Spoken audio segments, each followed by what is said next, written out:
Well, Sabbath greetings to everyone. I hope you've had a wonderful, wonderful week. I'll just be really honest with you. It's been a pretty long week here, to be frank. It's been a very active week with a lot going on in preparation for the holy days, and we did have a Bible study this last Wednesday night, and hopefully everyone around the area has gotten the news about how to be involved with that and how to view the Bible study. If you were not able to make it there live, then you certainly can listen to it on replay after the fact. So hopefully you've gotten that information on how to view the Bible studies at this point. But also one thing you might be able to tell, it's clearly not, it's not really even close to the Sabbath right now, but I do have some quiet here in the house right now. And so I wanted to take advantage of this time and get this video done here, and I have a few things to say here, but you might also notice I'm a little bit got a little bit of extra hair on the face. I have not shaved today, but I like to, if I can, I usually put it off for at least a day or two, or else I just end up kind of tearing my face up. So obviously I'll be nice and clean shaven for services tomorrow, where we'll be headed to Dubuque. We're looking very, very forward to that. It's been some time since we've had the opportunity to make it to Dubuque, and so we look forward to seeing the brethren there very much. You know, I try to be, optimistic. I try to be positive in these Sabbath Greetings video. I want us all to get the Sabbath started right and have a magnificent Sabbath, and I try to make that a goal of mine. But there are times when I want to make sure that I give a little bit of flavor about, kind of what's been on my mind, what's been sort of weighing on me. And so I want to cover something here briefly in the Sabbath Greetings that I know none of us are unfamiliar with. We're very familiar with these things because we understand the day and age in which we're living. We understand the times in which we live. These are serious times. They're sobering times. We understand that, and we often try to cover these things, not to be morbid and not to certainly not to focus on the negative, but to look at the reality of the days that we're living in, especially around this time of year, as we understand that one of the benefits there for ancient Israel, if they would do what God told them to do, to take the blood of the lamb, to put it on their doorposts and the lintels of their homes, then that destroyer would pass through Egypt, but would pass over the Israelites. That's so significant when we think about it, that they still had their part to play. They had what they needed to do. They had very, very much laid out by God. And he said, if you'll do these things, then I'm going to deliver Israel. I'm going to deliver my people. And so we understand these things, that there's a lot of types going on there, a lot going on when we understand the type and antitype, when we understand what was going on there, versus the day and age in which we're living today. We live in a world that is dominated by an angry spirit, a very angry, very bitter spirit, and that particular attitude is certainly getting stronger. And we understand from 2 Timothy 3, he says this, but know this, comprehend this fully, understand this, be able to deeply internalize this fact, that in the last days, in the day and age in which we're living, that perilous times will come, dangerous times, perilous times. And then Paul goes on here. I'm not going to read all these in the Sabbath Greetings, but you should be looking at those and reviewing those from time to time, because these are the prevailing attitudes, the prevailing ways of the world, the prevailing approach and attitude of the world all around us. And it's a very sobering list. Now we know that these attitudes have persisted throughout this age of man. It's not that these haven't been here and then all of a sudden they crop up. They're building. They've always been there, but they're getting more pervasive.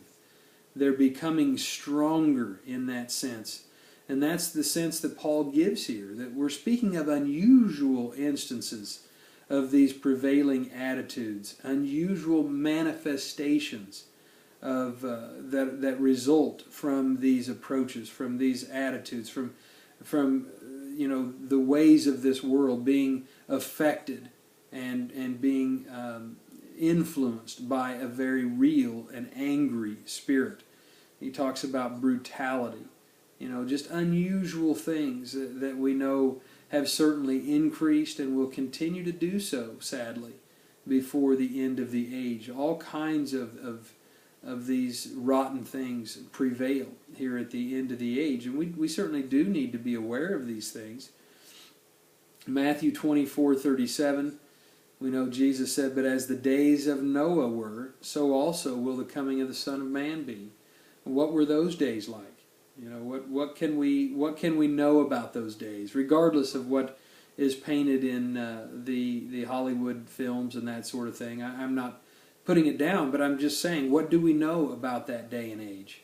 And maybe they'll give a good sense of that in the movie. I don't know.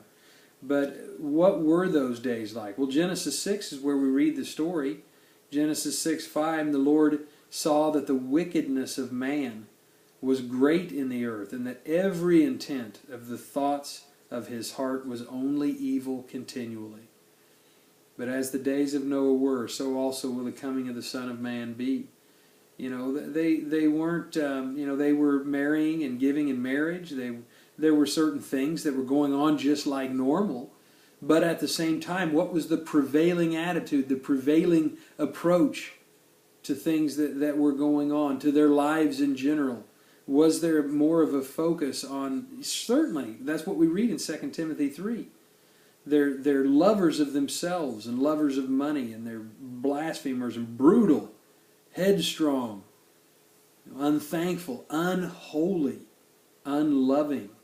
All of those things certainly prevailed at that time, because God mentions that. He makes it very clear that the intent, every intent of the thoughts of his heart was only evil continually.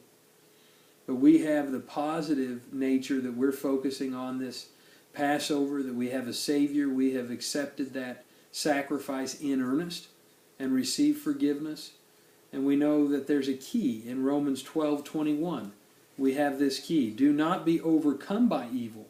We're going to see so many things going on around us that are just not going to make any sense. Evil, terrible, brutal things going on all around this world, and yes, in this country of ours, and all over. But we don't need to be overcome by evil, but we overcome evil with good. We are certainly, when we're dealing with this type of angry spirit and this kind of a world that we see all around us, he's stirring things up, and he's going to bring us to the point of absolute destruction. But we have to be sure that we're focused on the unleavened bread of sincerity and truth. We want to be the antithesis of what we see in this world. We want to be the antithesis of these things written here in 2 Timothy 3, this list. It's a sobering list. But we need to be focused on the aspect that we are to be lights to this world, to shine as lights, to focus on sincerity and truth at a time when the world just seems to be losing its collective mind. And it is going to be very sobering times we live in, very dangerous and perilous times. But brethren, you and I have been called, and we have an opportunity to be lights to the world, to set a different example. And we want to be sure, as we get the opportunity every Sabbath, I want to encourage you to do that. We don't need to be focused on all the negative things, but we need to understand the reality that we're going to be navigating some very dangerous and perilous times. And we need to be sober, and we need to be ready, and we need to be on fire for God, and trust in Him, and take these days seriously, and make sure we're doing everything we can to overcome evil with good, to do what is right and what is pleasing to God, and to make every effort to do so. So I hope you have a tremendous Sabbath. I really do pray that it's profitable, it's meaningful, and I really do hope we're all focused on stirring each other up to love and good works on this wonderful Sabbath. I hope you all have a great one. I love you all. Take care, and we'll talk to you again real soon.